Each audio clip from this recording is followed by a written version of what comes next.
Muy bien. Vamos a dar comienzo a la segunda actividad del día en esta segunda jornada de la tercera edición de la Semana de la Investigación UFLO.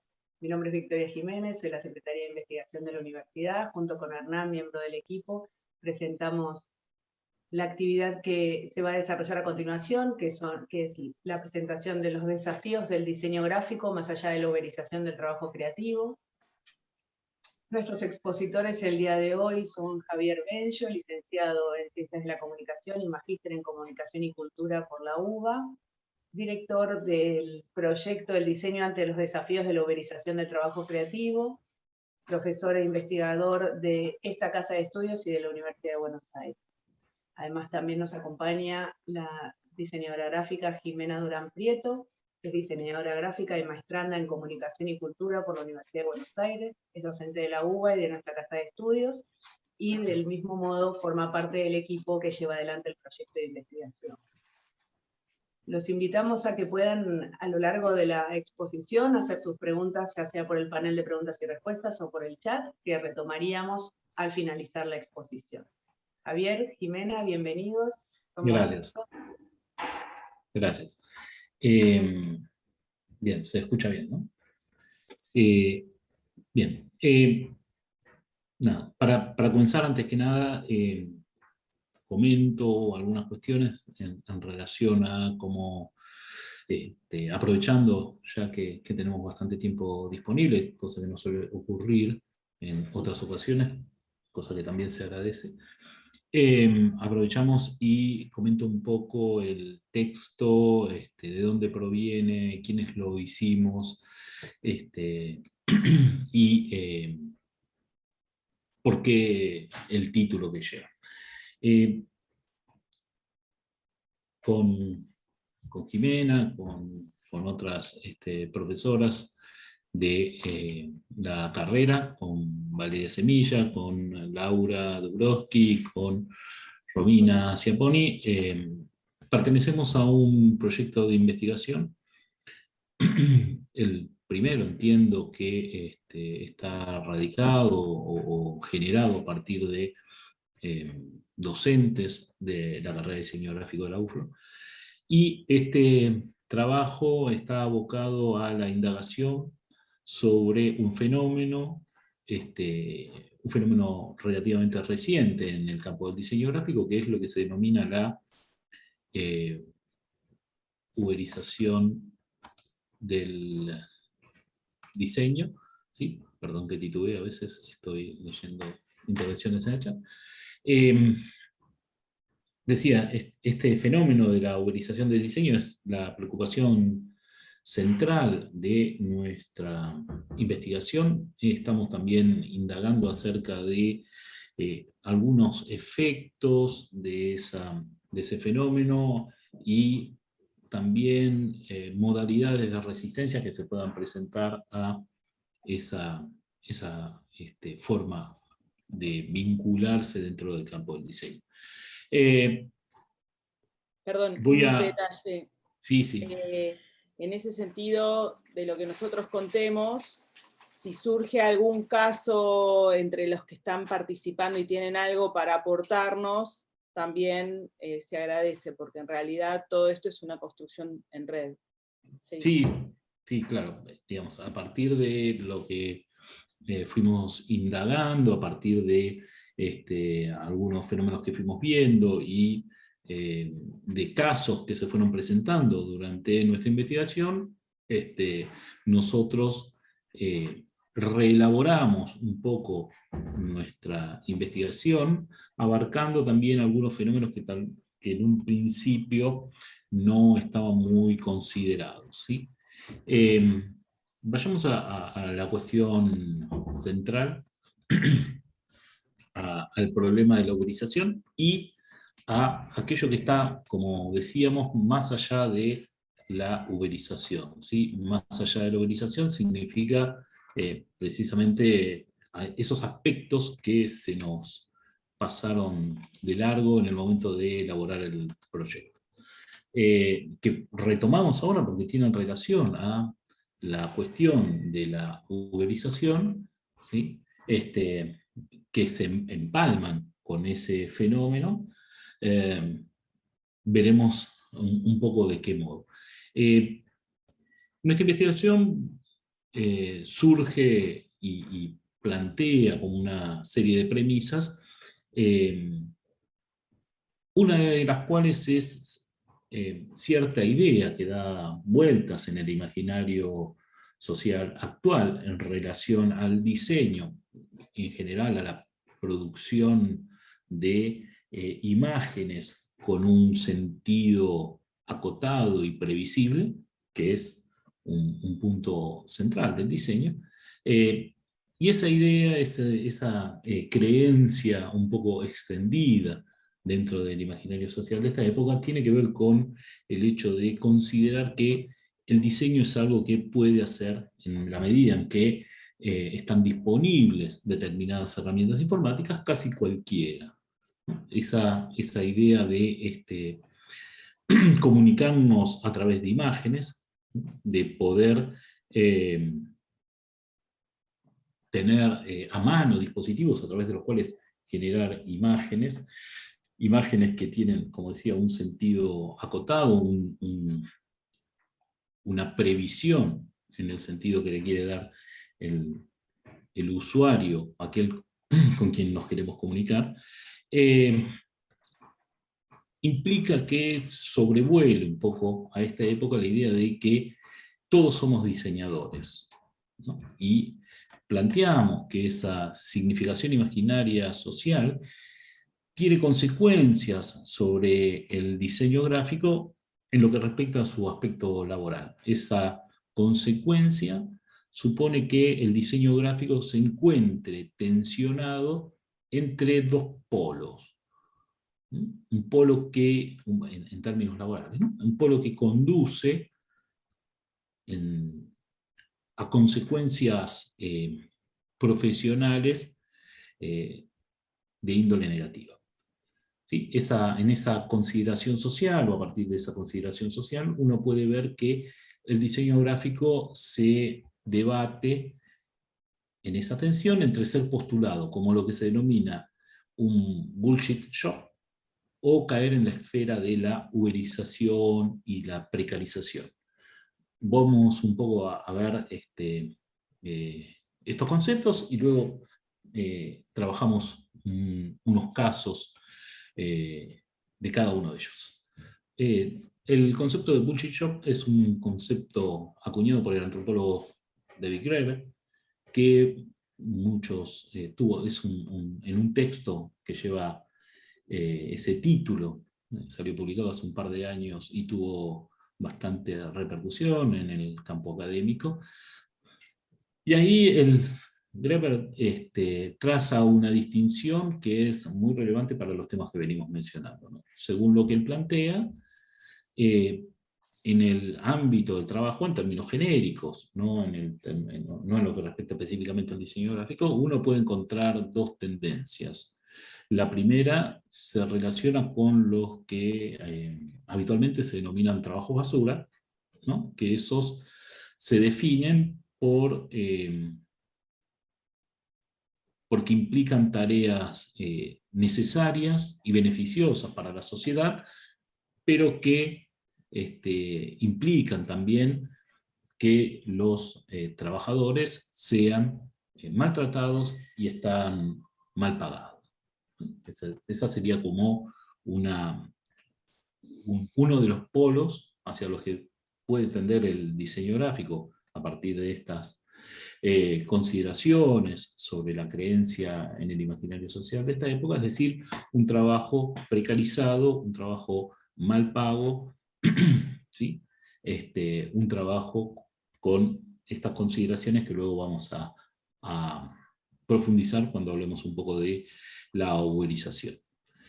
Por otra parte, plantea Graeber también, tenemos los que él denomina bullshit job, ¿no? Está traducido, y a mí la traducción mucho no me complace, porque está traducido como un trabajo de mierda, ¿no? Pero en realidad la palabra bullshit en inglés implica una suerte de mentira, un engaño, una falsedad. Entonces, esos trabajos que Greber denomina de este modo, no tienen que ver con el otro tipo de trabajo, el trabajo precario, el trabajo basura, sino que es un trabajo que puede estar bien pago. No se relacionan esos trabajos con la cantidad de paga que se reciben por ellos, sino que pueden incluso encontrarse ocasionalmente muy por encima de la paga que se recibe por ellos. Sin embargo, digamos, la característica que rastrea Greber para estos trabajos es que carecen de sentido.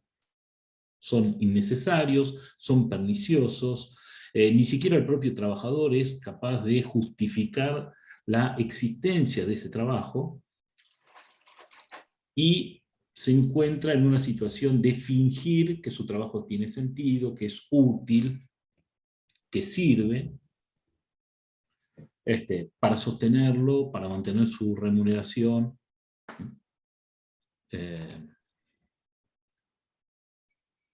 Y ese fingimiento es lo que, en cierto modo, le da ese nombre bullshit. Característica. Esa característica, ¿no? Dentro de la primera opción, referida a la precarización y a la uberización, se plantea la existencia de lo que algunos autores han denominado precariado. Son sujetos sin acceso a niveles, no necesariamente, perdón, son sujetos sin acceso a niveles superiores de educación, pueden ser jóvenes con formación universitaria, pero se encuentran por la configuración actual del mundo del trabajo relegados a posiciones en donde los beneficios habituales del estado de bienestar, como seguro de salud, aportes jubilatorios, etc., ya no pueden o ya no son provistos. Dentro de esa precarización, específicamente en el plano del diseño, que es lo que nosotros nos interesaba, tiene que ver con la existencia de una economía de plataformas.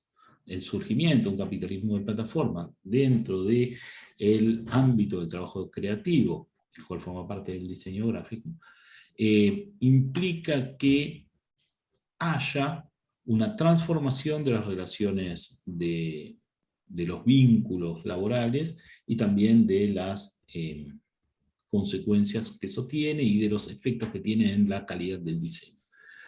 En una economía de plataformas lo que tenemos son, por un lado, dueños de aplicaciones que controlan las reglas y cobran una comisión, y por otro lado, clientes que se benefician con un precio menor del servicio, y finalmente los vendedores, que son aquellos que proveen el servicio, en este caso sería el diseñador gráfico.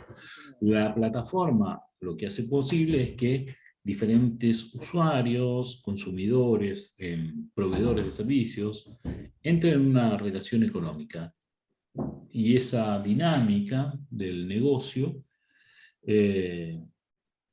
genera que los usuarios elaboren sus propios productos, servicios, y surge en esa relación un mercado.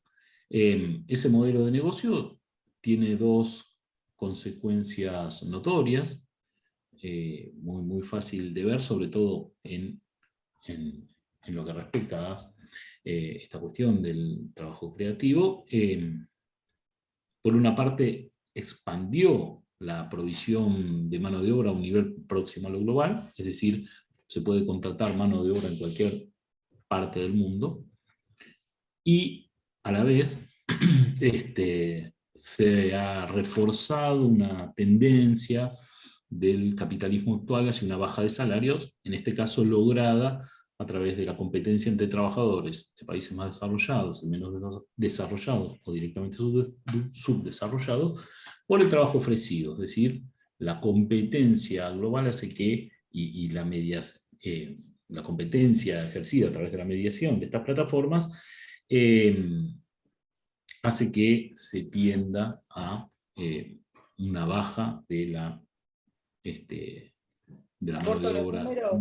de trabajo. Sí, agrego una Eh, cosita más y ahora agrego no, para dos. la de las plataformas, digo. Ah, dale, dale, sí. Que en relación a estas plataformas, tenemos tres grandes plataformas, 99 Design, que tiene 850.000 registrados. Design Crowd tiene 440.000 registrados como diseñadores, ¿no? Estamos diciendo, y Crown Spring dice que tiene 160.000 registrados para ofrecer su trabajo. Para que tomen la noción cuando habla de globalización, Javier, imagínense cuántos diseñadores puede tener un país, ¿no? En este caso, Sí, está la oferta a nivel mundial, global, digo. sí, Sí. sí. Con eso, una de las cuestiones que se plantea entonces, ¿no? Es una competencia por el trabajo, como decíamos, lo cual ha llevado a algunos autores a denominar que existe una tendencia a la uberización del diseño, ¿no? Leo un poco la definición para dar cuenta de qué se trata esto. Es una definición de Guy Julliard, y plantea lo siguiente, dice, la idea general de estas plataformas es que los clientes potenciales pueden subir un brief de diseño y dejar que los diseñadores disputen por el trabajo. Es como el método de pujar libremente, en el que tradicionalmente un cliente invita a varias consultoras en diseño o diseñadores freelance a entrar en una competencia no remunerada para quedarse con un trabajo. La diferencia obvia es que el sistema de Internet permite que los clientes lo divulguen globalmente y hagan bajar la remuneración por el trabajo, en tanto se aprovechan de las economías de salarios bajos y de un mercado de trabajo mucho más amplio. Entonces, esa es una consecuencia entonces de la uberización del diseño. Tenemos, por lo tanto,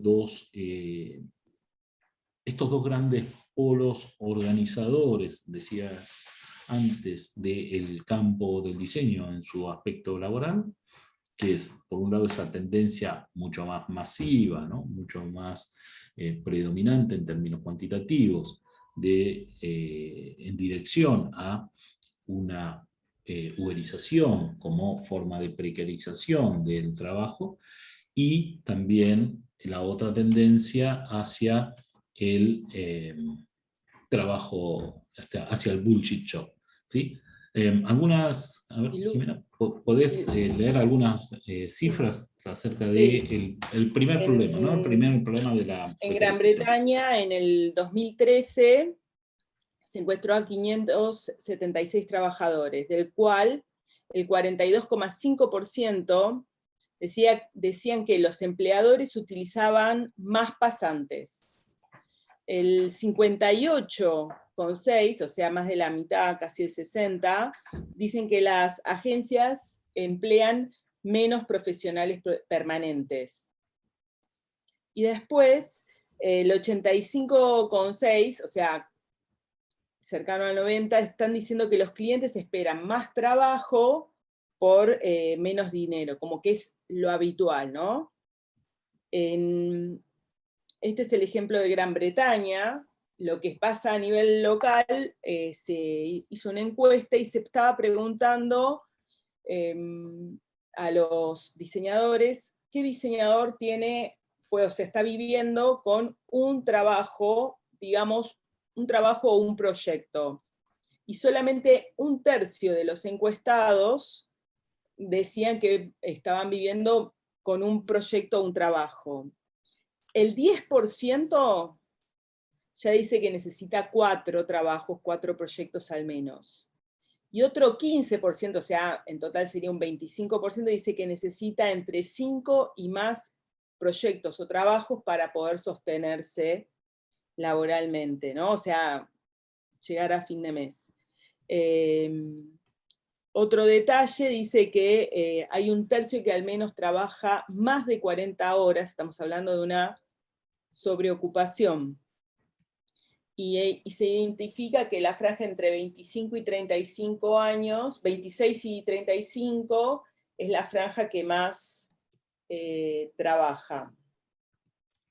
En relación a los que están en relación de dependencia, que uno supone que, bueno, que podrían estar como planta permanente, digamos, que tiene una supuesta relación de dependencia, dice que el 7% no tiene vacaciones pagas, que el 26% no le realizan los aportes jubilatorios, y el 20% carece de obra social. Estos son como los números que ilustran un poco la realidad de la Argentina, y a eso podemos decir que en ese guarismo, en esta realidad de la Argentina, lo que sí identificamos es que en esa encuesta, o sea, nos llamó la atención todos los números, cuando miramos, el 63% eran mujeres. Y entonces entendemos que también parte de lo que sucede en el diseño responde a que es un trabajo hoy en día fuertemente feminizado, con todos los problemas de género que arrastra un trabajo como este. Entonces también es una manera de poder pensar más allá del problema de la uberización. Acá en la Argentina al menos podemos dar cuenta de esta característica local. Sí, ese era, por ejemplo, una cuestión que no habíamos tenido en cuenta, que no habíamos pensado en el momento de hacer el proyecto. Uno no teníamos dimensión de la proporción en la distribución de género que había al interior de la profesión. Digamos, esta encuesta que mencionábamos, y que ahí dejé el link todos pueden ver los links, ¿no? Todos pueden verlo en el chat, está abierto para todos. Ok, acá me dicen, bien. ¿No? Sí, no, estaba compartiendo solo con los panelistas, ahí estamos.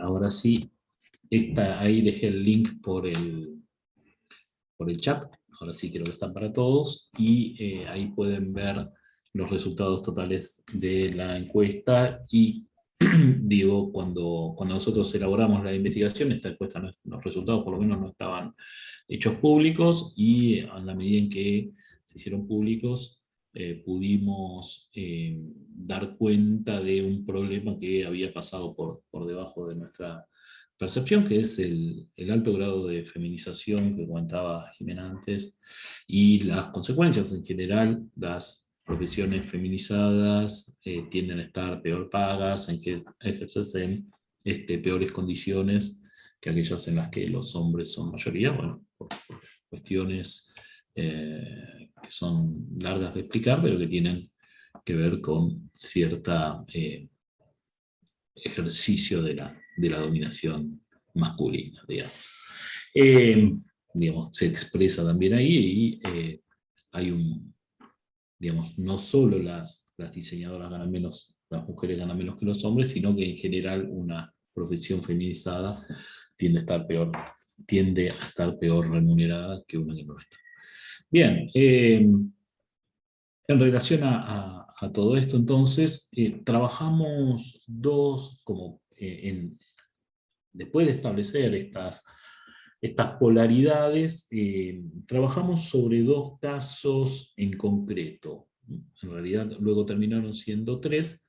El caso del Correo de España, un caso local acá en Argentina, una disputa sobre un concurso establecido por el Festival Lollapalooza, y luego, también más actual, surgió Logo. tema con el logo de un aeropuerto mexicano, ¿sí? Así que me interesaría desarrollar ahora estas cuestiones. El logo, el caso del logo de España está enmarcado dentro de eso que nosotros denominamos, de lo que se denomina Butcher Shop, y de lo que nosotros trabajamos en relación a el diseño en ese punto. Digamos, hubo una, está Sergio ahí poniendo un bracito musculoso, porque bueno, él forma parte de la asociación, creo que la preside, ¿no? Ahora no sé actualmente cómo está su situación, sabrá él explicarlo, la organización, la asociación que encargó la encuesta, ¿no? Es muy, muy, muy importante, muy útil, muy interesante, como insumo para nosotros y para otras investigaciones. Decía entonces, en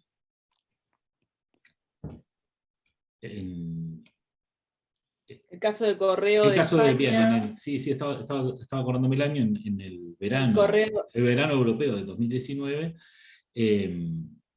surgió toda una discusión pública que alcanzó también aspectos políticos en relación a el logo del correo y su transformación. Estos son los dos logos que vemos, el antes y el después, ¿sí? Y hubo toda una discusión pública porque se dijo que había costado 250.000 euros la reelaboración del logo del diseño, ¿no? A partir de esa información, que no era tan así, porque el precio luego se confirmó que era menos, ese era como el máximo que se podía licitar. Un surgieron detalle, opiniones, sobre todo Javi, en las redes. me parece que es importante aclarar que el Correo de España es la empresa estatal más grande que tiene España. Entonces, o sea, las decisiones y los gastos, o sea, es como algo, es un ejemplo de gestión pública lo que suceda en el Correo de España. O sea, tiene 51.000 trabajadores. Sí. Gracias por no, porque tal vez pensamos en el correo argentino y no es la misma escala la que tiene. No, y tiene como una importancia y una tradición, y además el logo fue hecho por Cruz Novillo, que es aquel que el estudio, el diseñador, y el estudio de diseñadores que tiene buena parte de la imagen, que se encargó de buena parte de la imagen de las empresas públicas españolas, Renfe, o por ejemplo, el PSOE, para ya referirnos a algo que no es del ámbito estrictamente del mercado. Y lo que al saberse entonces que este cambio, que ustedes bien están viendo en pantalla, costó unos 250.000 euros, surgieron muchísimas opiniones negativas en las redes sociales, ¿no? Leo algunas como para tomar dimensión, son muchísimas, hicimos solamente una breve selección de aquellas que nos resultaban más representativas, ¿sí? Los usuarios de las redes sociales decían, por ejemplo, nuevo logo de correos, coste del cambio 250.000 euros, ¿es capaz de encontrar la diferencia? Otro plantea, lo de correos es solo la punta de iceberg de lo que han sido siempre los organismos públicos de España, agencia de colocación de los políticos de turno, donde cualquier gilipollas se lleva 250.000 euros por quitar 6 puntitos a un logo. Vergüenza. Otro más, así se tira el dinero en España por un cambio inapreciable en el logo de correos, 250.000 euros. Y encima, bueno, acá ya hay una cuestión, una interna ibérica, encima el crack que lo ha diseñado es un catalán. gilipollas, ¿no? Bien. El estudio Suma. El estudio Suma, sí. Me faltaba agregar ese dato. Lo que ustedes ven, ¿no? Se han quitado esos puntitos, son unas diademas, la cruz, ¿no? Representativa de la realeza española se convierte en un signo aritmético de suma, ¿sí? Y se estiliza la corona. Bien, parecen aspectos, ¿no? Son como aspectos muy, lo que ve, ¿no? el público en general, son cambios muy, muy sutiles, muy Formales. leves, muy formales, y lo que no se aprecia, y esa es buena parte de nuestra indagación, en la investigación, es precisamente todo el trabajo que hay por detrás, pensándolo en términos de imagen, de adaptación a las nuevas tecnologías, a los distintos formatos de packaging que tiene un logo. Bien, todo eso queda omitido por el público en general, que lo que ve es un trabajo Juego de diferencias. Exactamente, carente de diferencias, y por eso decimos que es no para los diseñadores, por supuesto, que han hecho han tenido una gran carga de trabajo para hacer la modificación, pero sí para el público en general, que aprecia esas transformaciones. El diseño ejercido de ese modo es un bullshit job, ¿no? Es un trabajo ficticio. Ficticio, ¿sí? Por eso dice... Esa carga ahí está bien, se siente ese sentimiento de que es algo que es ficticio. Eso, cuánto trabajo, entonces el trabajo del proceso de diseño, el trabajo de edición, el de la selección, los idas y vueltas, entender todo el contexto de una empresa de una dimensión que es nacional e internacional, y que necesita estar parado en relación a otras marcas que tienen una relación internacional, y no solamente por la dimensión internacional, sino por toda la variedad de soportes que tiene esta campaña, en la vida de esta institución, o la marca, no es nada más el isólogo final, sino que es todo un sistema marcario el que van trabajando ellos,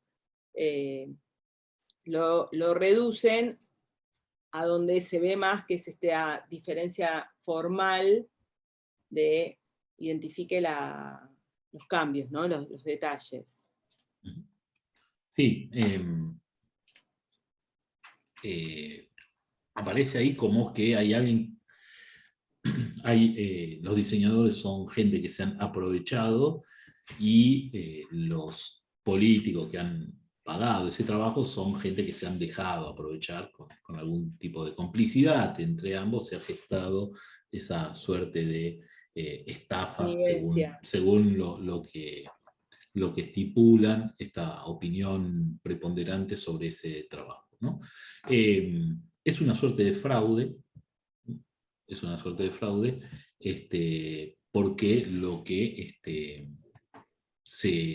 se ve es ausencia de trabajo. Una de las cuestiones que nosotros trabajamos en la investigación es precisamente este problema. Es decir, si hay una consideración de que cualquiera puede ser, dice, puede haber sido, pregunta, Alejandro Mena pregunta, puede haber sido una falta de consideración, puede haber sido una falta de justificación, error o comunicación de todo el trabajo que se realizó para llegar a ese resultado. Sí, ¿no? Buena parte de toda la problemática de la empresa fue después comunicar. Ustedes pueden fácilmente encontrar videos, ahí el que está mostrando Jimena es el de una arquitecta que cuenta todo esto que estoy mencionando yo, da como detalles del proceso de diseño, las transformaciones.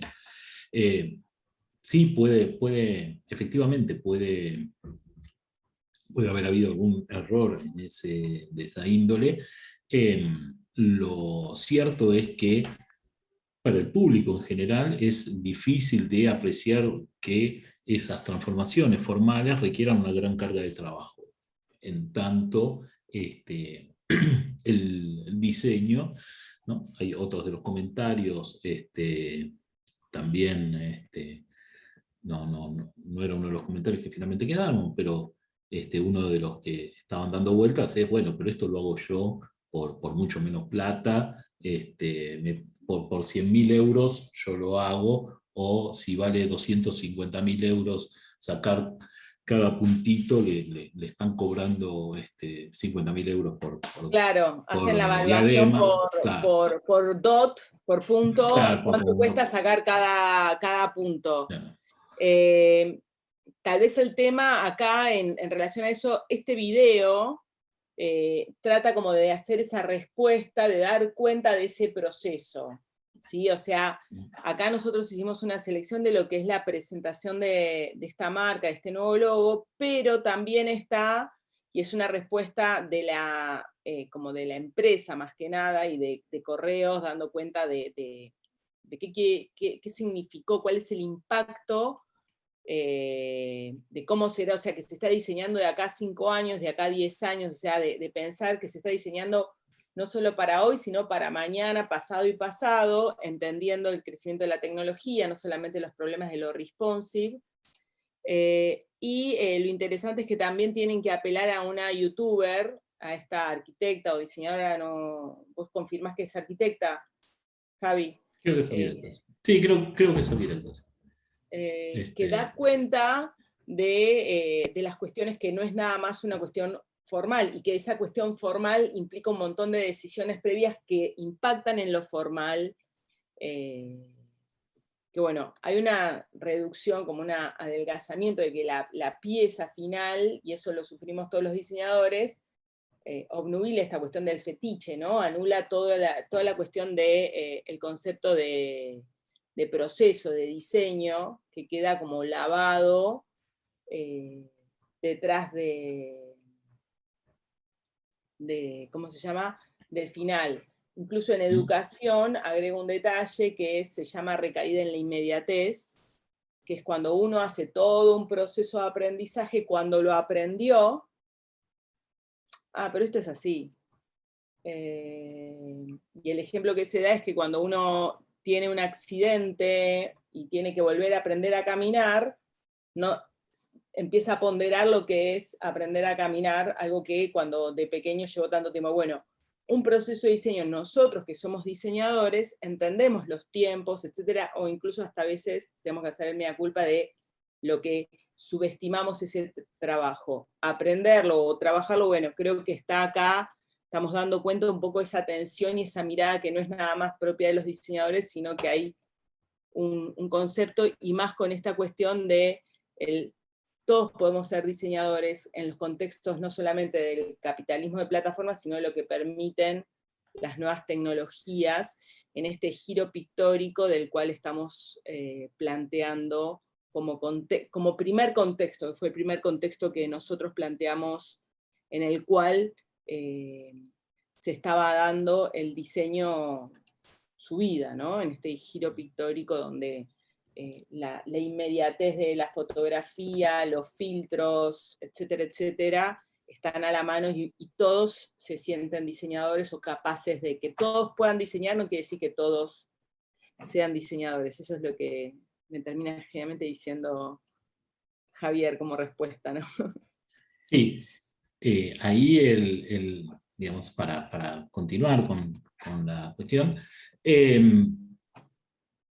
abordamos en relación a este caso, un caso del otro lado del Atlántico, en el continente americano, el caso de un logo hecho para un nuevo aeropuerto mexicano, que es este que están viendo ustedes, que suscitó, pueden ustedes entretenerse muy fácilmente googleándolo y viendo los memes que tuvieron como repercusión este logo, ¿no? Es un logo muy, muy feo, tiene enormes deficiencias, no sé, aquellos que dan la materia diseño, ¿qué harían con un alumno que le trae una pieza de este tipo? Bien, finalmente fue dado de baja, pero buena parte, una de las cuestiones que salieron a la luz cuando se eh, mostró este logo, cuando este logo salió a la luz, era que había costado unos $150, ¿no? Entonces, ahí había una valoración, Diálogo.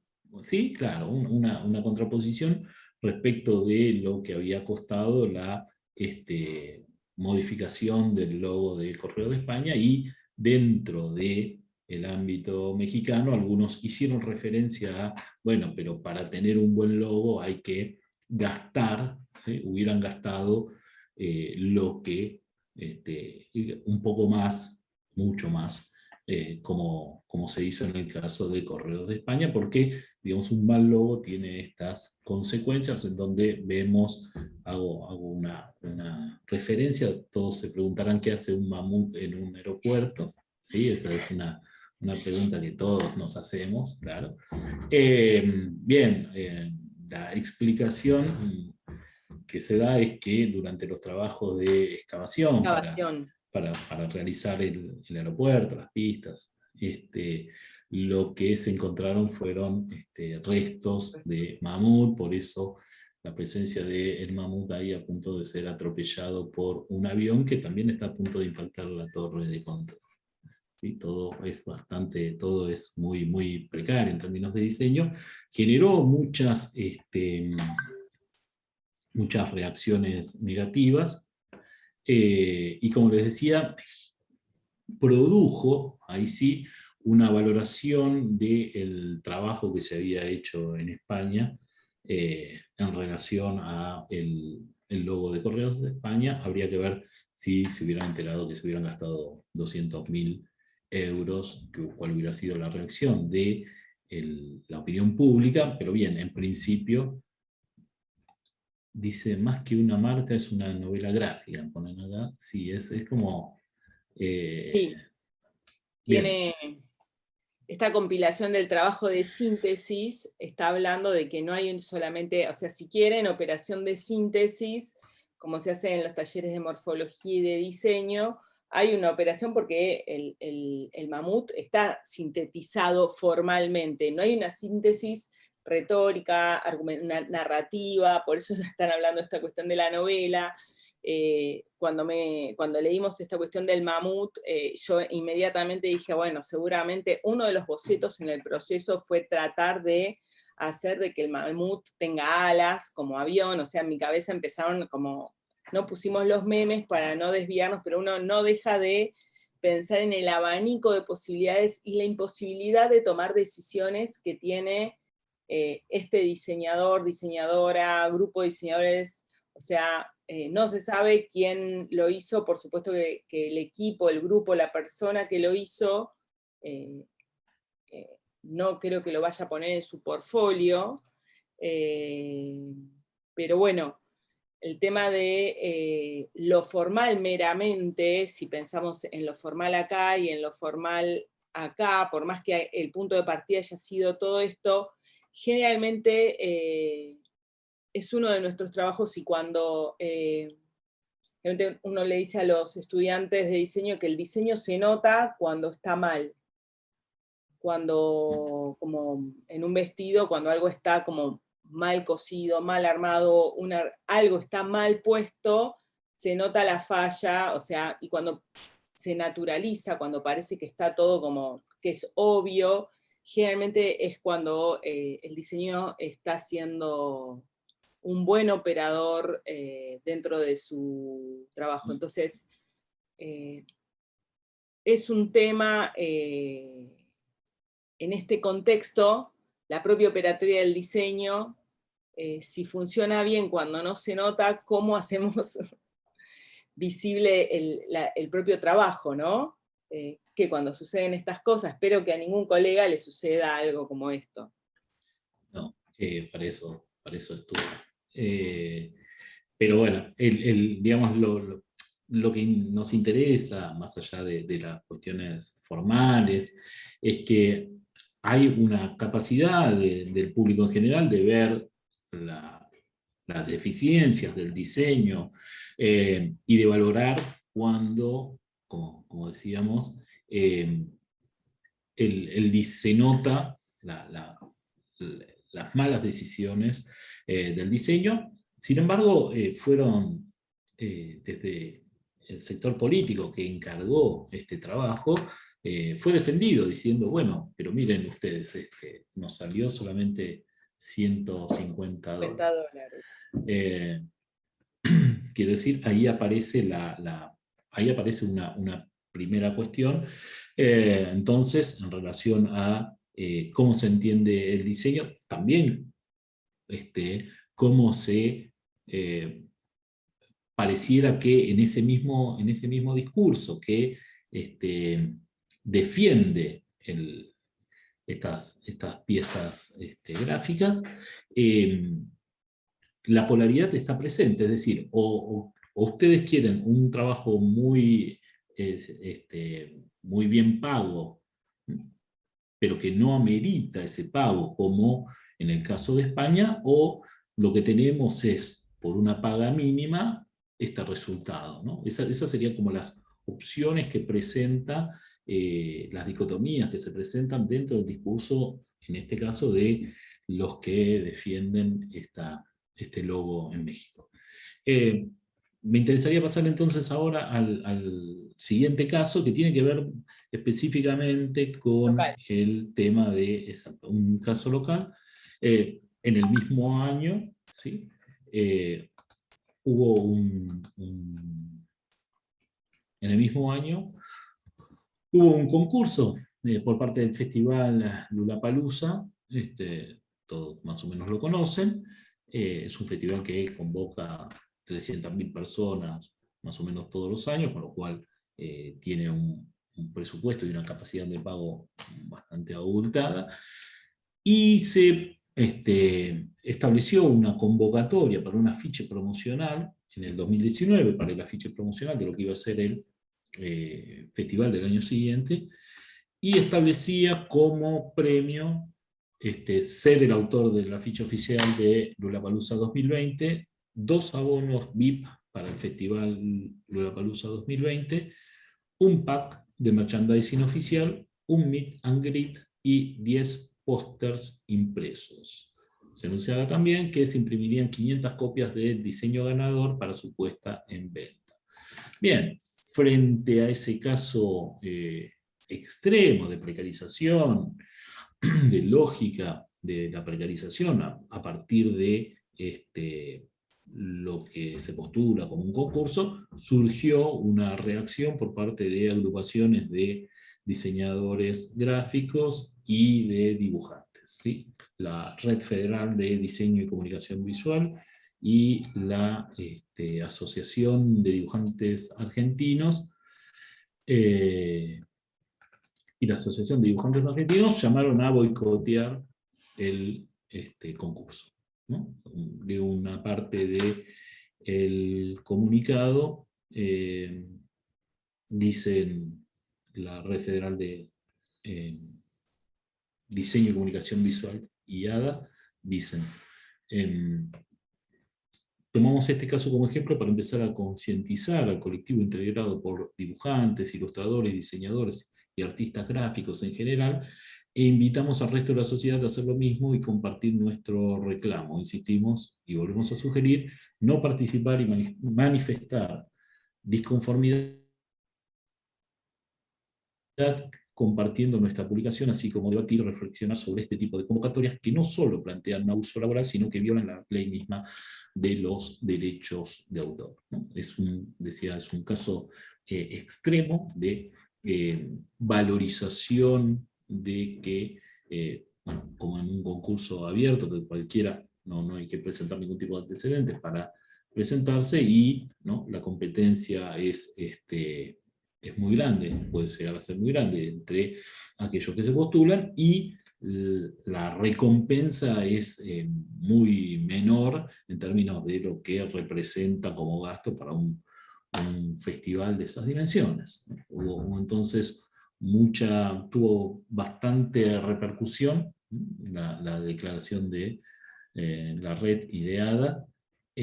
Sin embargo, no alcanzó niveles políticos, ¿no? Digamos, algo que nosotros detectamos es que si tanto en el caso mexicano como en el caso del Correo de España, hubo un involucramiento de actores políticos dentro de esta discusión, como que la problemática de la precarización del diseño, los malos resultados a los que puede llevar la precarización del diseño, o cuánto se gasta en diseño y si algo es un buen o mal diseño, en la medida también que estaban involucradas empresas públicas, tomó una dimensión política.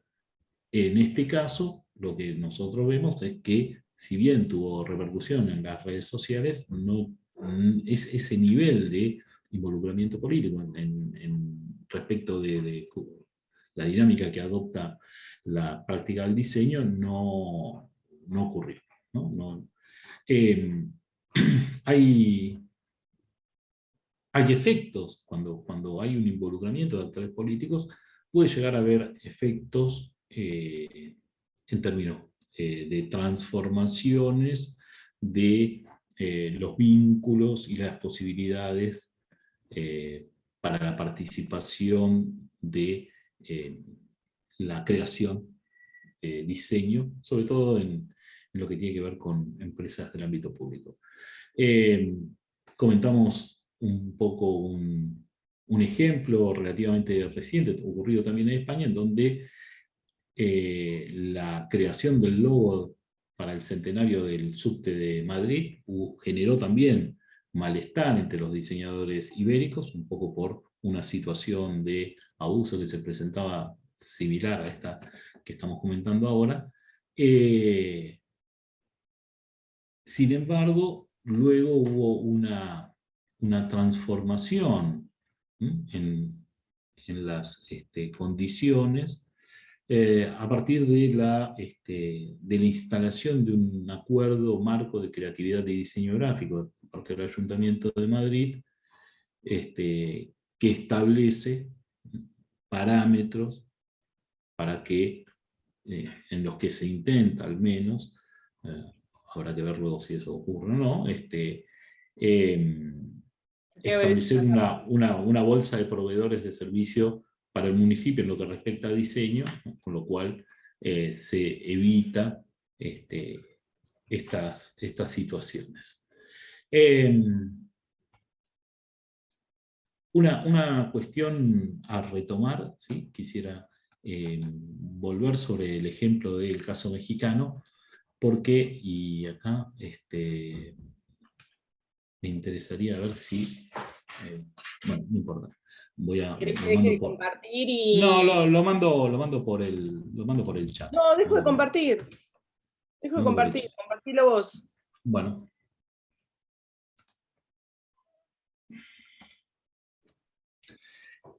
Acá. Bien, ahí se ve.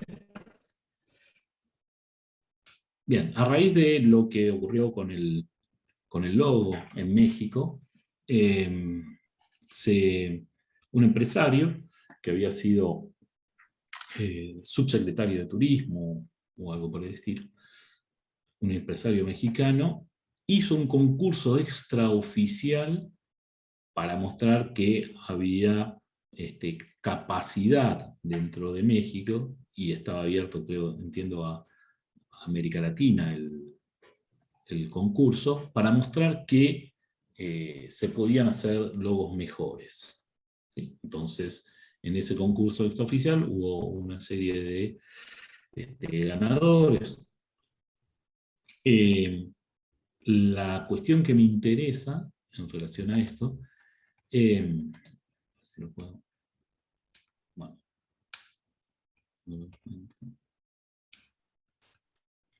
El premio, voy a dejar de compartir, el premio no era un premio monetario, ¿sí? Esto era lo curioso. El premio consistía en un viaje de 10 días por China. Uno podía elegir, había un primer premio de 10 días de viaje por China y un segundo, creo, a cualquier lado de México, ¿no? Uno podía viajar a cualquier lado por el interior de México. La respuesta a esa precarización que vimos en el primer caso es también del orden de la precarización, es también del orden de la ausencia de una retribución monetaria.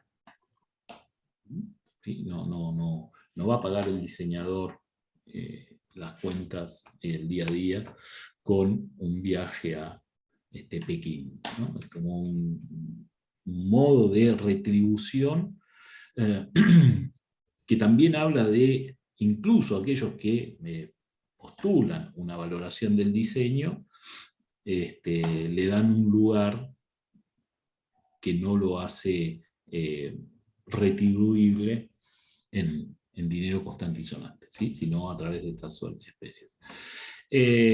Cuenta Sergio,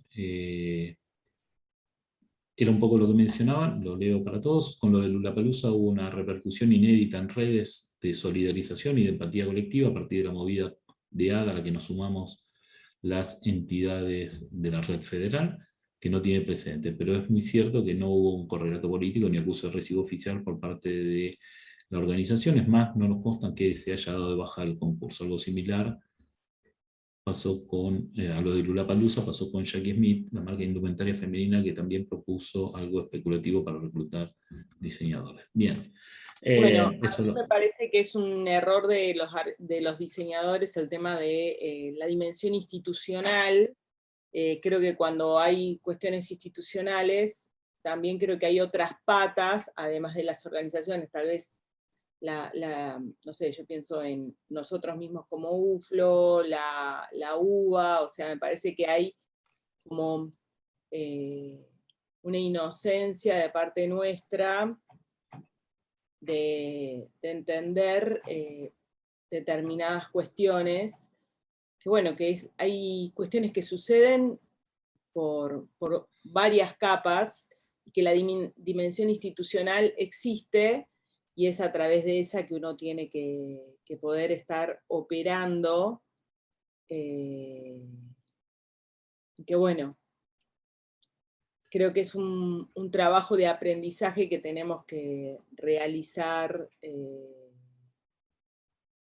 términos de empatía, ¿no? Las instituciones que forman educadores quieren que sean esos los que estén trabajando, o sea, por un tema de intereses, ¿no? Del cuidado de, yo estoy produciendo y genero esto, quiero que trabajen bien, entonces me parece que en diálogo incluso a esto que plantea Sofía Gómez, que pasa también que mucha gente se considera diseñador por saber usar programas, etcétera, etcétera. Otra vez esta cuestión de la resolución formal. Bueno, ¿dónde están las instituciones educativas?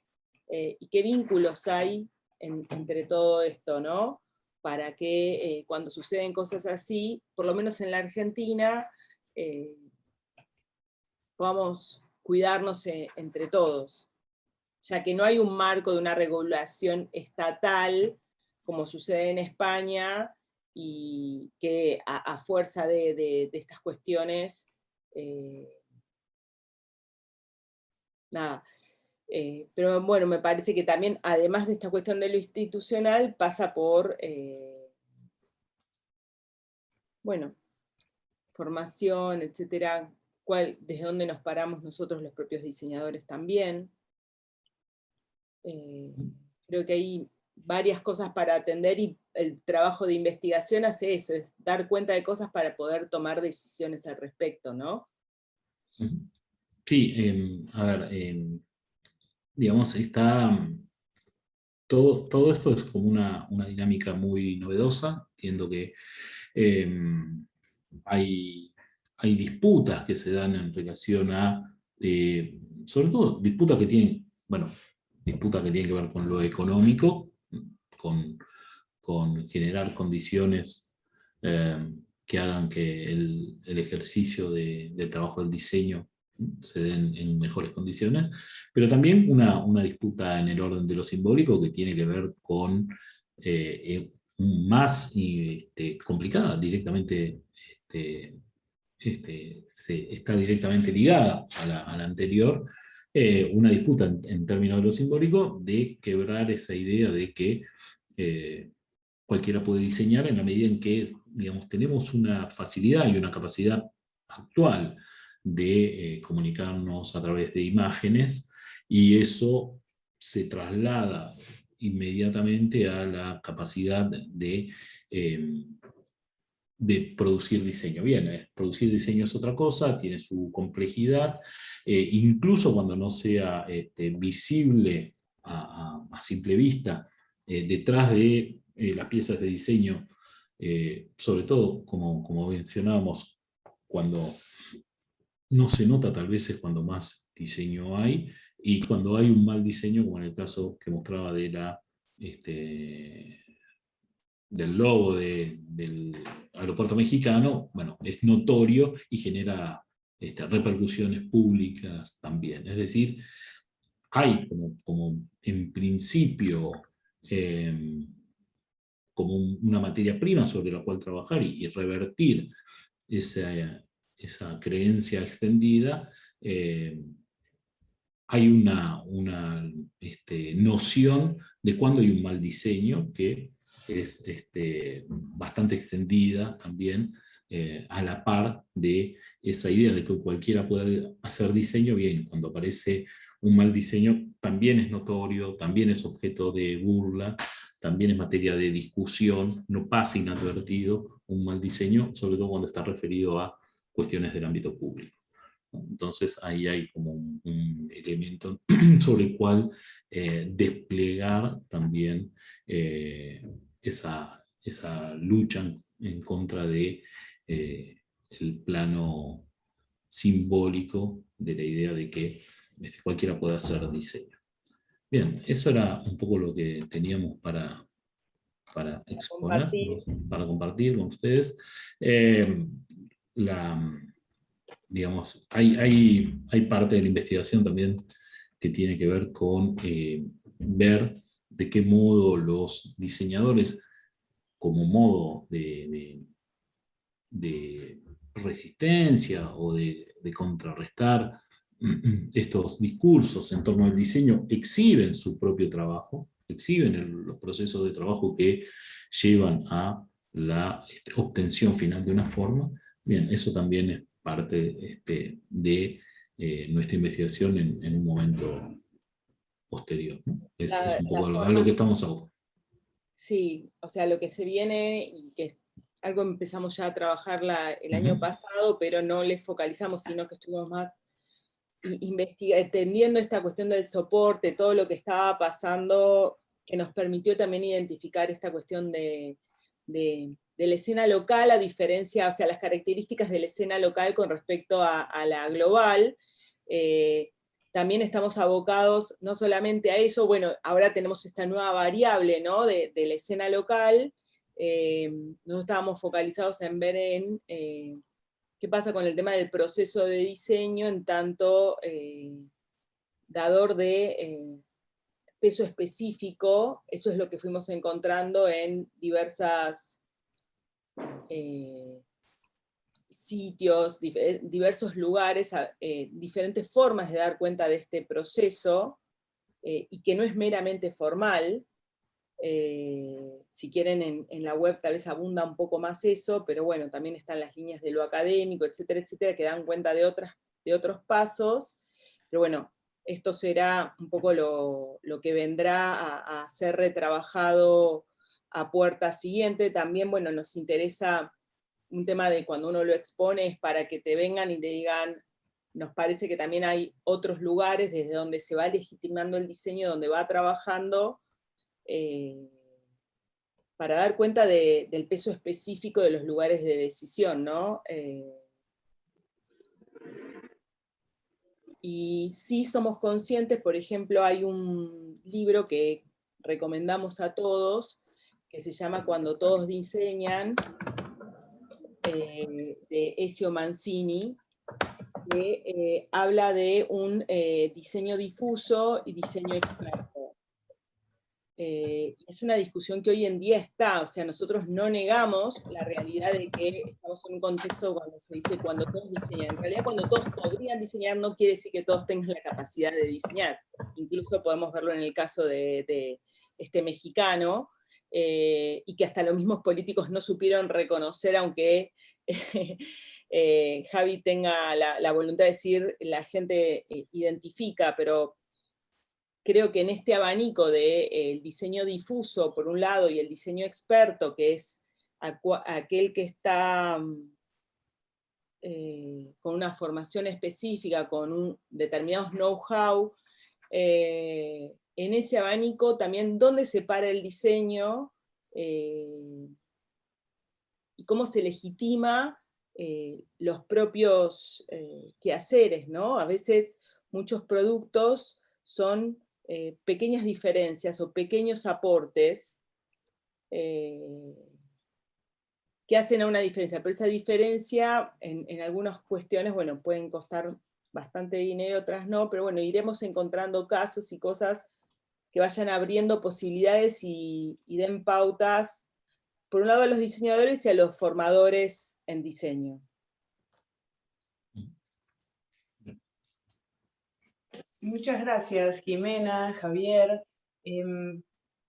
Por una cuestión técnica, tecnológica de dispositivo, con Hernán queríamos retomar alguna pregunta que había quedado en el tintero, pero bueno, sí, Hernán es que lo puede hacer.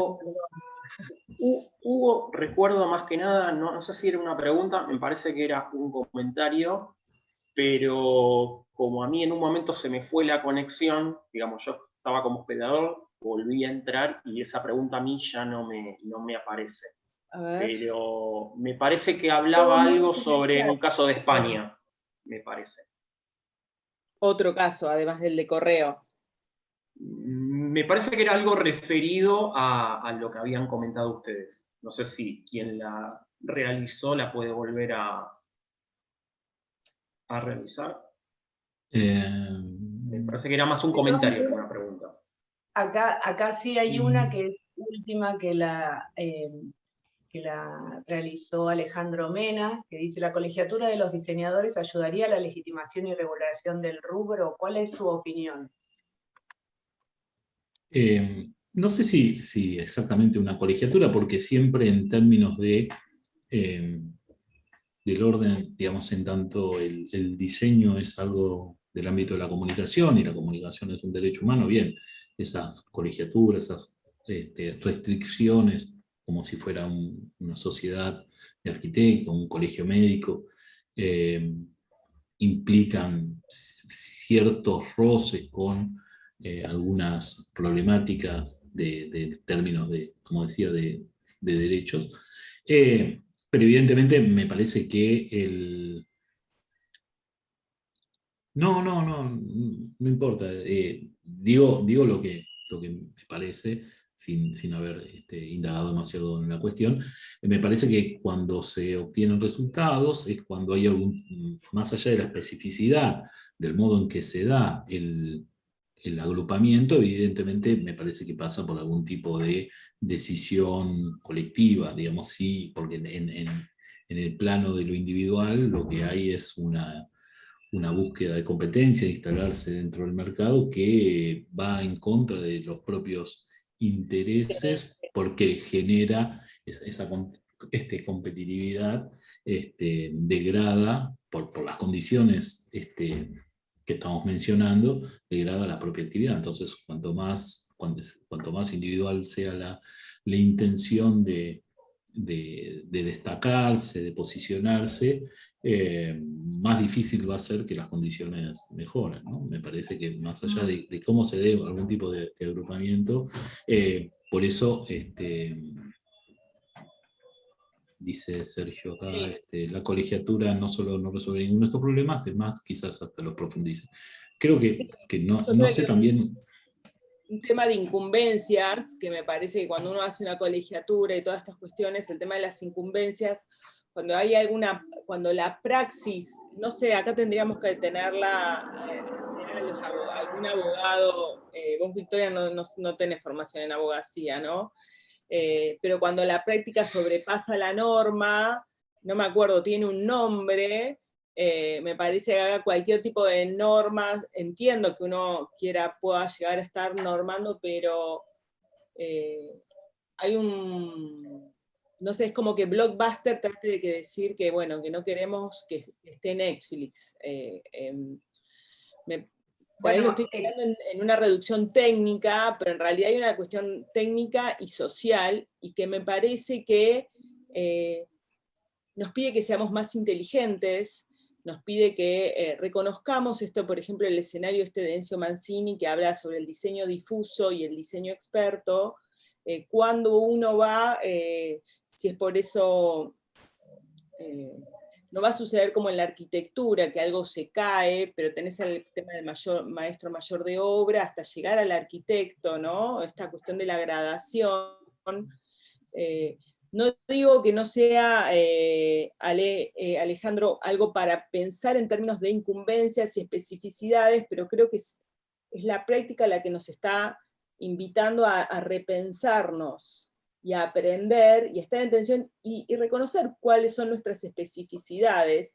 Y si antes, o sea, yo recuerdo, yo también soy profe en la UBA, y una de las cosas, por ejemplo, en la UBA, uno de los contenidos que había en los programas originales era carbonilla. Sí, estamos hablando de los programas se originaron en el 85, ¿sí? O sea, ya había operadores, o sea, está bien que no había acá las Mac que había en ese momento, pero bueno, hablamos de carbonilla y hoy estamos en esto, bien nosotros empezamos con esta cuestión de la transformación de la que habla Chávez, etcétera, etcétera, me parece que nosotros nos tenemos que pensar dinámicamente, nos tenemos que entender en el cambio, que nuestro constante es la variable, y entender también el movimiento cultural, ¿no? O sea, si uno no entiende el movimiento cultural y el movimiento tecnológico como parte de nuestro... O sea, nos paramos como no en tierra firme, nuestro apoyo es algo que está vivo, que está andando. Bueno, ¿desde dónde nos paramos? Tal vez no tenemos que repensarnos como las disciplinas más tradicionales. Tenemos que pensar en otras formas. Tal vez señalar estos huecos, estas contradicciones, estas tensiones, es para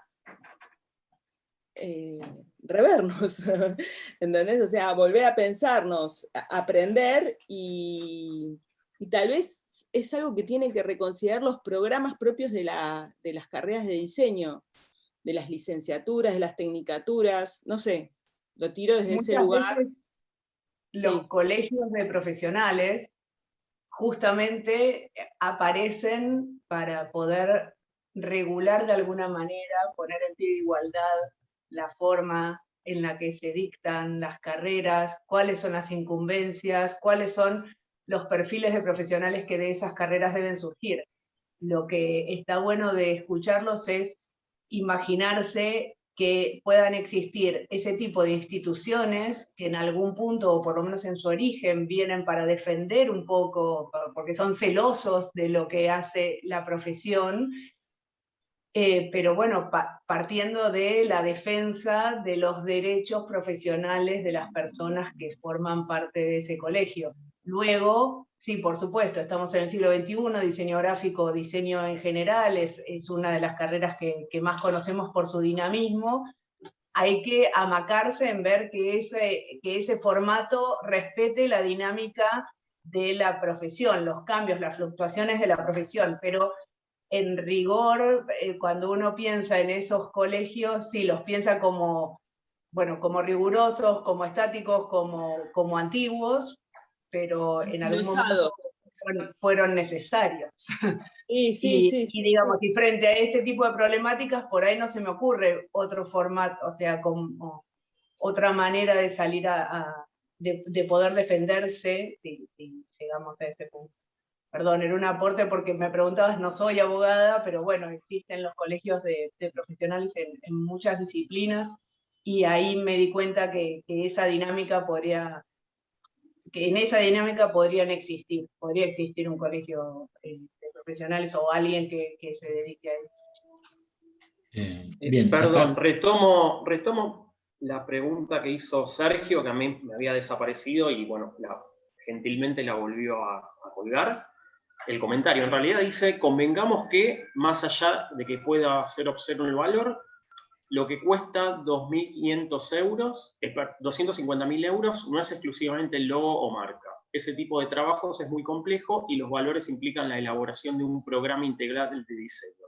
Escribo esto y pienso en la marca país.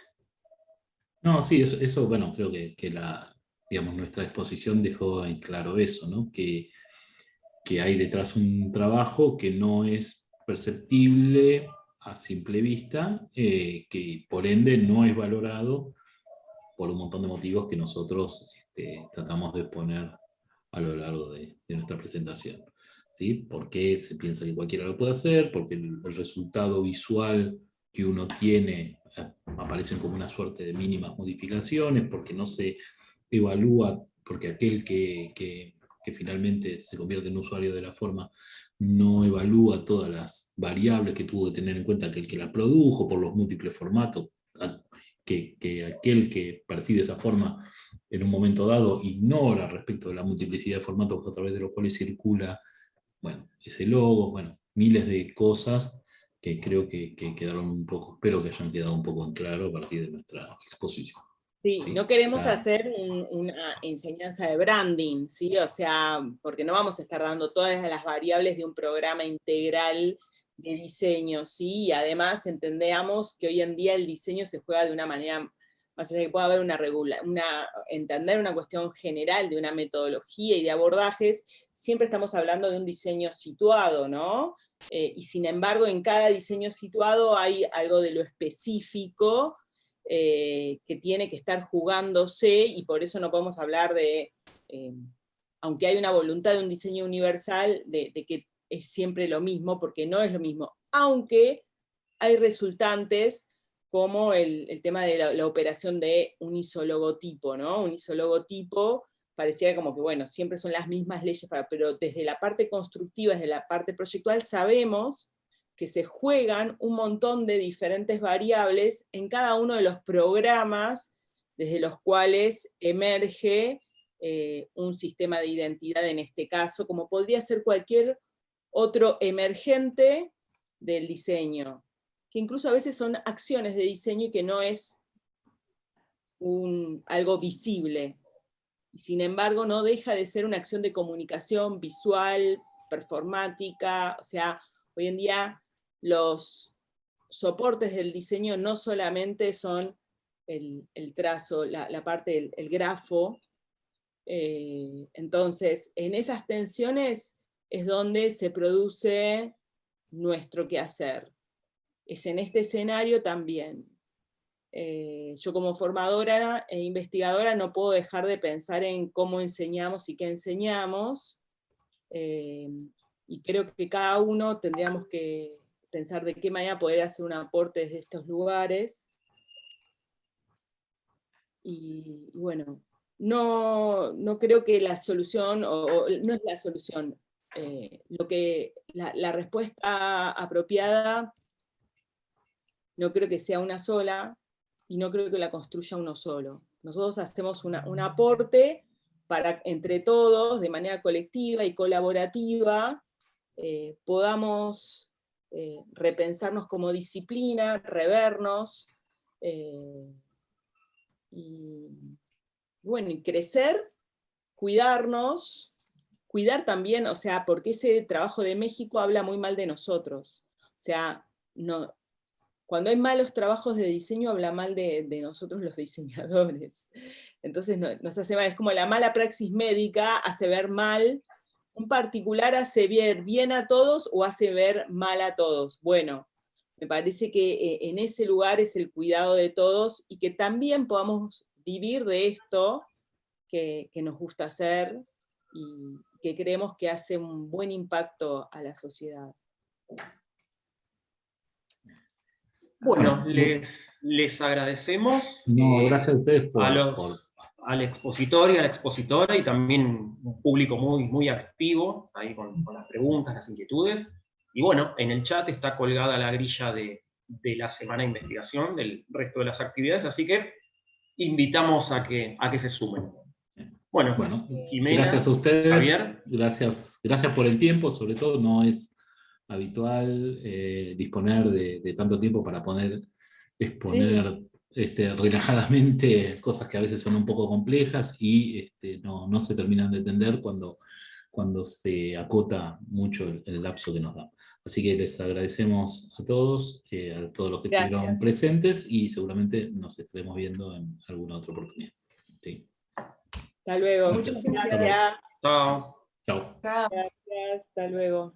Hasta luego. Gracias, Vicky. Nos vemos. Chao. Bueno, estuvo movido, ¿eh? Estuvo interesantísimo. Sí, bueno, me alegra. Gracias. Nos vemos. Ahí ya cerramos sala. Sí, sí. Chao, chao.